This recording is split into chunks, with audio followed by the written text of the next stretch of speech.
bebannya sendiri kalau dihitung-hitung sudah sekitar 44 ton ya. Harusnya kendaraan itu hanya bisa memuat 15 ton. Jadi overloadnya itu 200%. Menyalahi aturan kok tetap dilakukan, itu kena pidana itu. Yang menyuruh siapa? Yang menyuruh ya juraganya, pemiliknya di sana.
Jika dia jalan di tol, dia tidak akan mampu bisa menempuh waktu minimal, waktu tempuh minimal di jalan tol itu yang direkomendasikan 60 km per jam.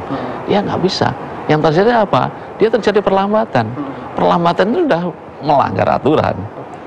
Dia jalannya pasti 20 km per jam atau maksimal 40 km per jam. Kalau terjadi perlambatan, apa yang terjadi? Yang terjadi adalah bisa tabrak belakang kebanyakan, dan itulah penyebab laka fatal dan laka massal.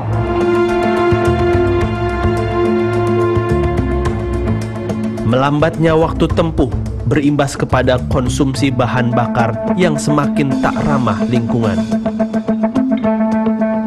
Dari hasil pantauan petugas, truk obesitas ini sengaja melakukan modifikasi dimensi kendaraan, mulai dengan menambah ketinggian hingga memanjangkan sasis kendaraan. Khusus overdimensi, ini adalah suatu perbuatan yang memang sengaja dilakukan untuk overload. Akhirnya yang terjadi apa? Truk itu tidak pada standar yang seharusnya. Nah, ketika dikemudikan, ya, orang itu tiada kuasa untuk mengendalikan kendaraan itu karena nggak sesuai standarnya.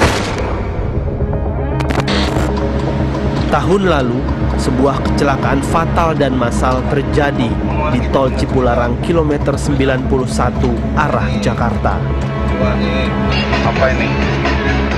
Mobil truk tanah kilometer 91. Mau di. Kita selalu berhati-hati di jalan, ha? Muatannya nih. Ya, muatannya kok begitu. Wah, satu lagi saudara-saudara.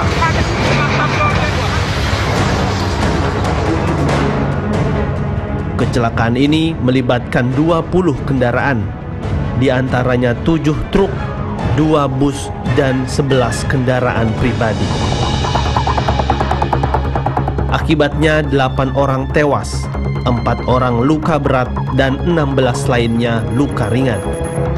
Penyebab kecelakaan ini dipastikan akibat kendaraan yang overdimensi dan overloading atau odol. Kalau kita hitung dengan berat jenis barang yang dibawa, itu bebannya sendiri kalau dihitung-hitung sudah sekitar 44 ton ya. Sedangkan harusnya kendaraan itu hanya bisa memuat sekitar 15 ton. Jadi 3 kalinya dari ya, atau overloadnya itu 200%. Bertambahnya beban kendaraan menjadi 3 kali lipat telah melemahkan fungsi rem hingga tak mampu menghentikan laju kendaraan alias remblong. Perilaku kendaraan odol ini tanpa disadari telah merugikan banyak pihak dan berefek domino di jalanan. Mereka menggunakan service brake, brake-nya bekerja terus, akhirnya tromolnya itu panas. Nah, di situ ada temperatur tertentu di mana kampas rem itu akan berubah dari padat menjadi gas, menjadi istilahnya tersublimasi. Di situ terjadi kegagalan di permukaan yang istilahnya terbakar lah si tromol tadi, kampas remnya itu terbakar. Nah, ketika terbakar, otomatis gaya gesek antara tromol dengan kampas remnya itu menjadi, boleh dikatakan hampir hilang lah. Sudah 95% gaya geseknya akan hilang. Jadi ditekan semaksimal mungkin karena gaya geseknya sudah hilang, sehingga kita katakan remnya blong. Berarti total 48 ton ini. Apakah ini melebihi muatan atau Jelas melebihi muatan?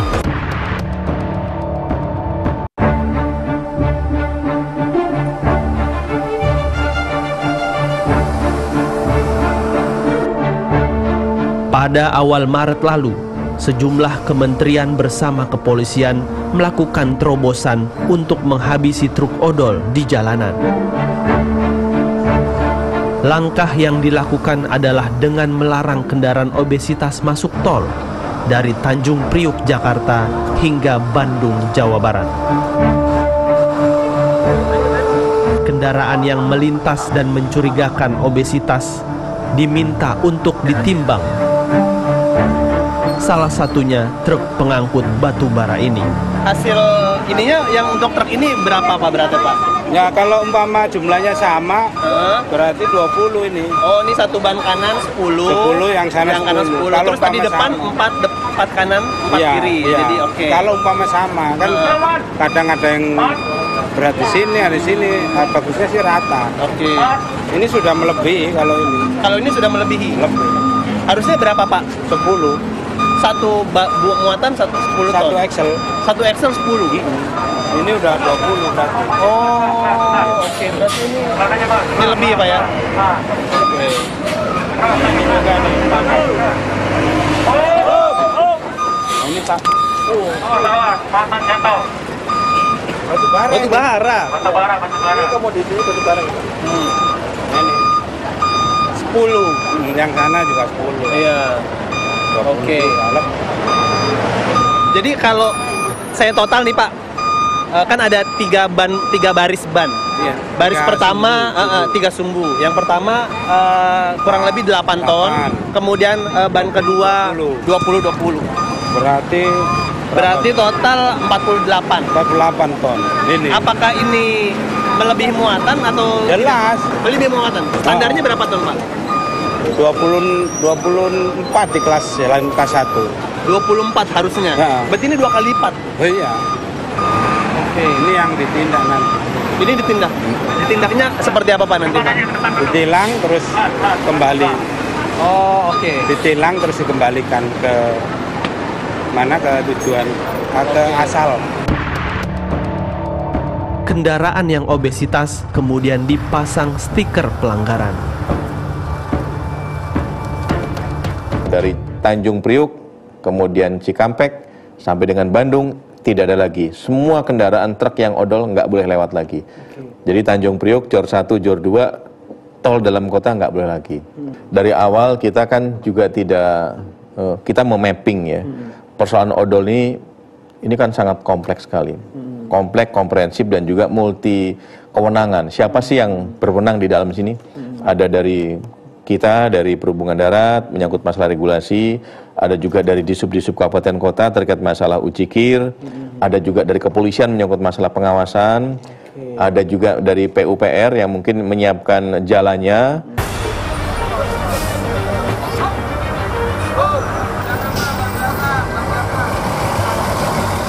Razia kendaraan overdimensi overloading juga dilakukan di Kabupaten Bekasi, Jawa Barat. Sebagai kawasan industri terbesar di Asia, Bekasi menjadi jalur lalu lintas barang yang super sibuk. Salah satu kasus yang terungkap adalah kasus overdimensi yang tertangkap oleh tim razia. Ini pelanggaran dimensi karena semestinya sumbu 1, sumbu 2 itu hanya sebatas ini. Nah, ini ada penggeseran sumbu sehingga ke belakang.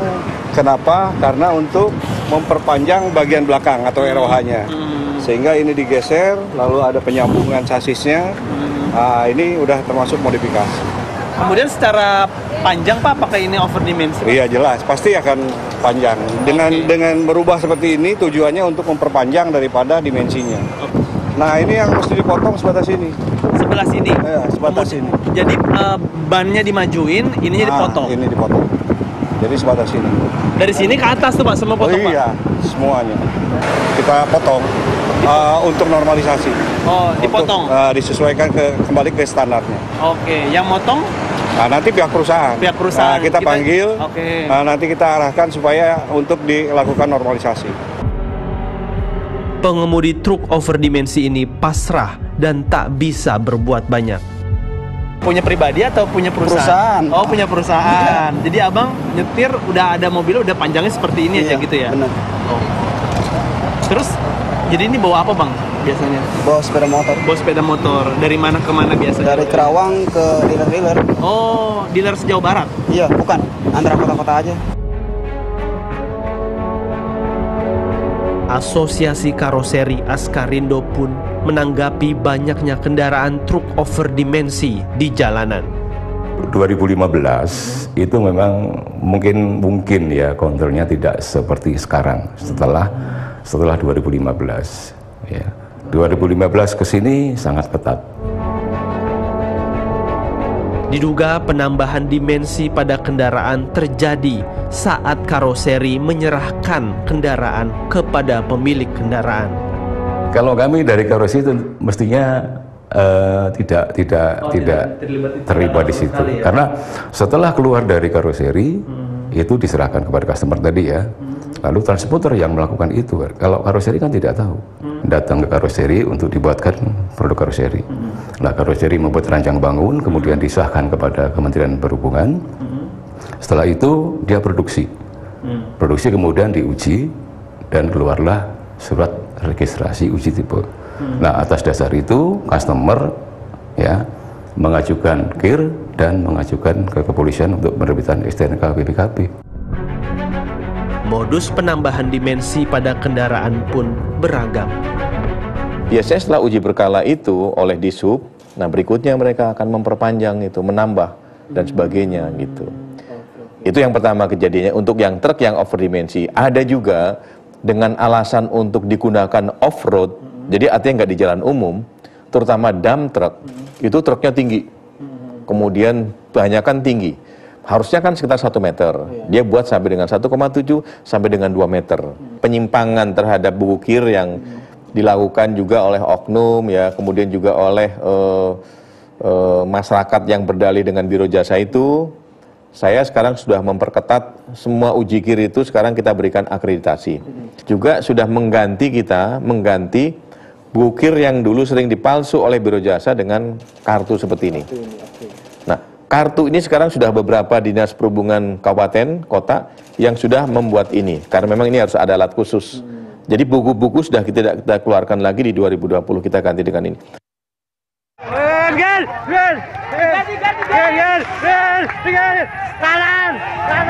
Kanan.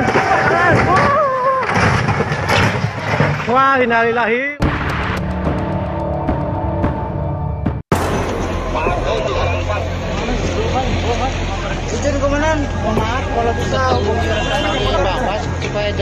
Salah satu kejadian yang cukup menyita perhatian dan merugikan bisnis transportasi serta lalu lintas adalah rubuhnya jembatan Widang di Tuban, Jawa Timur tahun 2018 silam. Jembatan ini rubuh saat beberapa truk obesitas secara berbarengan melintas. Sontak jalur distribusi Jawa melalui Pantura lumpuh, pelaku bisnis pun merugi. Semua daerah-daerah yang menghubungkan antara daerah-daerah industri dengan pelabuhan ya, seperti kalau ini kan Jakarta Cikampek karena itu jalur industri ke Priok atau Tangerang ke Priok, di Jawa Timur misalnya jalur Tuban, Gresik, Lamongan sampai ke Tanjung Perak. Tapi secara umum sih lintas Sumatera juga itu adalah jalur logistik angkutan berat juga. Oke, dan di situ sering terjadi kerusakan jalan akibat truk odol ini atau seperti apa? Iya. Itu Pak ya, memang penyebab utamanya memang truk odol Pak? Iya. Kerusakan jalan juga kerap terjadi sepanjang jalan di lintas Sumatera hingga Kalimantan. Penyebabnya adalah beban yang terlalu berat bagi jalan. Dampaknya negara harus mengocek triliunan rupiah setiap tahun sekedar untuk merawat jalan yang rusak. Untuk seluruh Indonesia itu kira-kira kerugiannya 43 triliun per tahun. Per tahun? Itu di jalan nasional? Keseluruhan jalan. Hasil pendataan tim telusur, praktek kendaraan overdimensi dan overloading memiliki multi efek. Mulai dari menimbulkan kemacetan, pemborosan bahan bakar yang tidak ramah lingkungan, merusak sarana jalan dan jembatan, serta membahayakan pengemudi dan pengguna jalan. Nah kalau lambat semua bagaimana? Ya semua ikut lambat. Akhirnya pemborosan pada pengguna jalan lain. Kemudian apa yang terjadi? Juga emisi gas buang, ya, pengotoran udara itu terjadi di sana. Sopir nggak seimbang atau ngantuk, terus terguling di jalan. Ini akibatnya sangat berbahaya juga. Menyeberang di jalan sering terjadi demikian. Sudah agak keseimbangan kendaraan itu membahayakan. Dengan kecepatan tertentu kalau direm dia bisa goyang. Mungkin kena jalan sedikit berlubang dia sudah karena muatan lobar oleng. Ini sangat membahayakan pengemudian sendiri maupun orang lain. Dia yang menjalankan kendaraan yang tidak standar itu, terus kemudian yang melakukan perubahan itu siapa? Karoserinya. Dia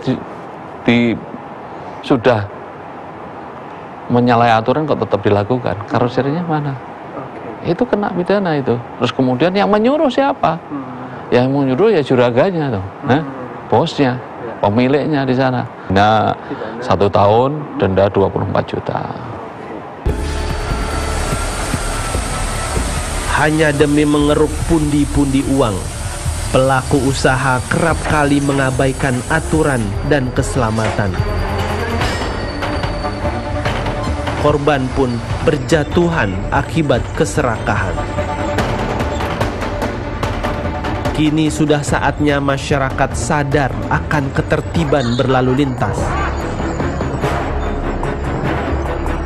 Para pengusaha logistik semestinya tak hanya memikirkan keuntungan semata. Keselamatan nyawa manusia harusnya jadi prioritas bagi kita semua.